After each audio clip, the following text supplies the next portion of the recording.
Indra Septiarman alias IS, 28, tersangka pembunuhan Nia Kurniasari gadis penjual gorengan akhirnya tertangkap. Melansir dari tribunpadang.com, Kamis, 19 September 2024, Indra Septiarman tertangkap di pemukiman warga. Hal tersebut disampaikan anggota Humas Polres Padang Pariaman, Aibda Ardeno, melalui saluran telepon.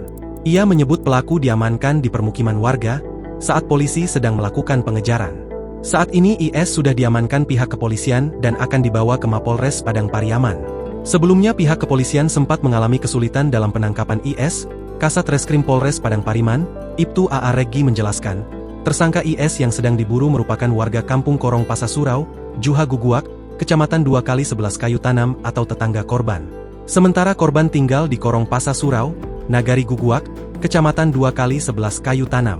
Korong dan Nagari antara tersangka dan korban ini jaraknya berdekatan, sering warga menyebut tempat tersebut sebagai daerah tetangga. Kendati begitu, sebagai warga lokal, tersangka menjadi lebih fasih dan paham area pelariannya, sehingga menyulitkan pencarian. Kendalanya adalah tersangka warga setempat, sehingga sedikit banyaknya mengetahui medan, jelas Kasat, Selasa, 17 September 2024, dikutip dari tribunpadang.com. Download Tribun X sekarang, menghadirkan lokal menjadi Indonesia.